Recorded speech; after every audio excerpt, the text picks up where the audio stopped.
Apa yang menjulur di bawah mata kaki dari kain adalah neraka.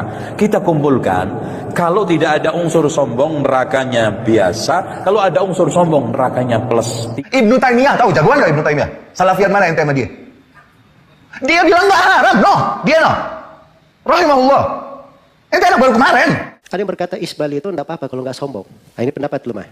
Kalau dia tidak sombong, diancam dengan neraka. Kalau dia sombong, ancamannya lebih besar lagi. Sekarang yang berkhayal bukan yang di bawah mata kaki, yang jingkrang-jingkrang mungkin yang berkhayal. Gua nih pengikut sunnah nih, ya. Terbayang begitu nggak lagi sholat? Kalau ya, sholatnya nggak diterima. Saubahu, sarungnya di bawah mata kaki. Saat itu terjadi kusuf, matahari gerhana, lalu beliau langsung sholat dan sarungnya di bawah mata kaki. Diterima nggak sholatnya? Coba lihat sebagian pengajar di Masjidil Haram itu, ada yang isbal. Imam Nawawi beliau mengatakan tidak ada masalah isbal, makruh. Bukan haram. Bahkan beliau sebut itu pendapat mayoritas ulama.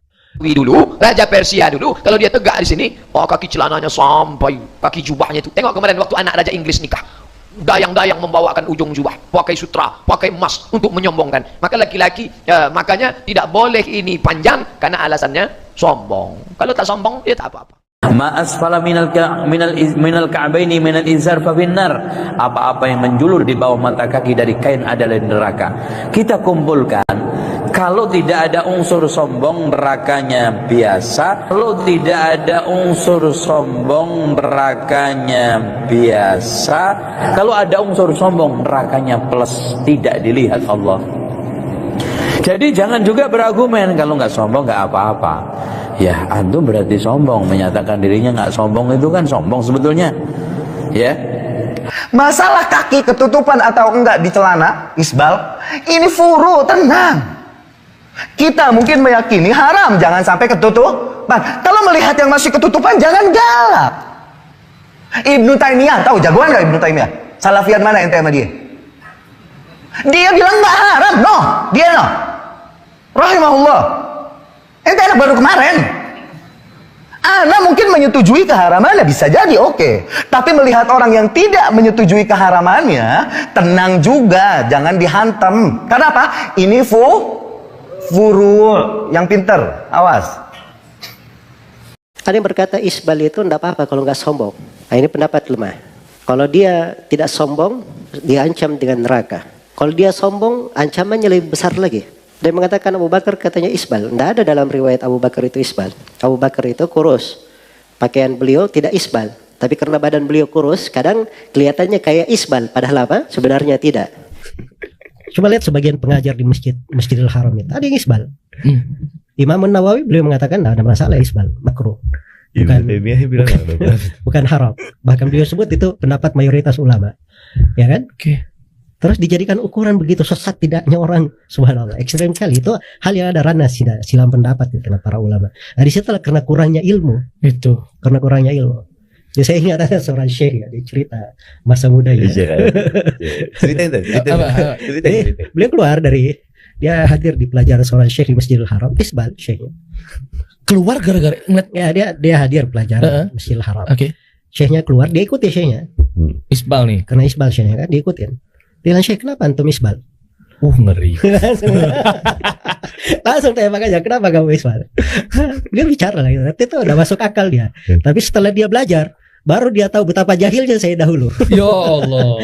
Kenapa saya dengan sedemikian lancangnya, mengingkari seorang alim. Walaupun itu bukan pendapat yang kuat ya. Tapi itu ada dari ulama yang mengucapkannya. Dan kadang seorang alim berpendapat seperti itu, dia sudah pelajari misalnya kasusnya, dia bangun pendapatnya, itu yang dipertanggungjawabkan di depan Allah bagi dirinya. Ya, kita jangan masuk ke dalam hal-hal yang seperti itu. Dan ini bukan saya gampang dia untuk ngingkarin syekhnya. Ini posisinya anak muda gitu loh, ngingkarin syekhnya, masya Allah.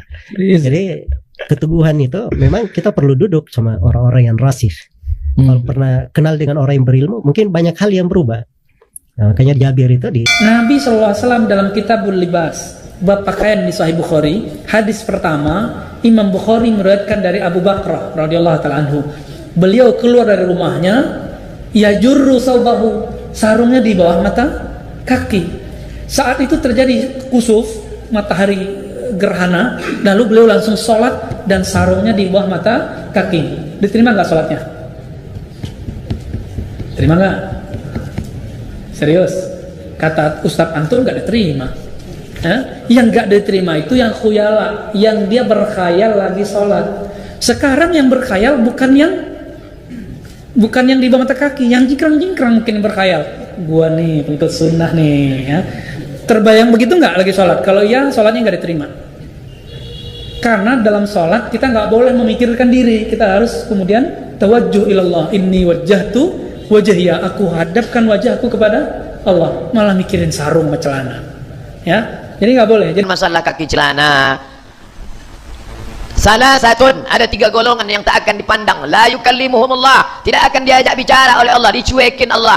Wala yanzuru ilaihim, tak akan dipandang Allah. Wala yuzakihim, tak akan diampuni Allah. Walahum adzabun alim, orang yang ini akan diazab Allah. Siapa itu? Musbil, orang yang memanjangkan jubah, memanjangkan kaki celana, memanjangkan kain lewat mata kaki. Musbil itu hadisnya. Hadisnya hanya menyebut musbil.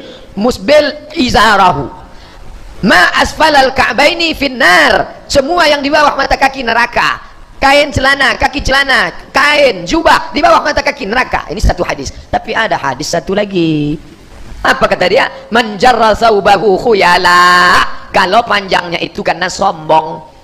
Ada satu lagi, man jarra saubahu batara, orang yang memanjangkan karena sombong. Maka 2 hadis ini dikombinasikan. Kalau sombong baru haram, kata Imam Syafi'i. Kalau tak sombong tak haram. Kalau sombong baru haram, kata Imam Nawawi. Kalau tak sombong tak haram. Kalau sombong haram, kata Imam Syaukani dalam Nailul Awtar. Kalau tak sombong tak haram. Kalau sombong haram, kata Imam Nawawi dalam kitab Riyadhus Shalihin. Kalau tak sombong tak haram. Kalau sombong haram, kata Imam San'ani dalam Subulus Salam Syarah Bulughul Maram. Kalau tak sombong tak haram. Kalau sombong haram, kata Syekh Qardawi dalam kitab Kaifa Nata'amal Ma'as Sunnah. Kalau tak sombong tak haram. Kalau sombong haram, kata Syekh Atiyah Saqar dalam Fatawa Al-Azhar. Kalau tak sombong tak haram. Jadi jangan bilang kata Abdul Somad, nanti marah orang sama Abdul Somad.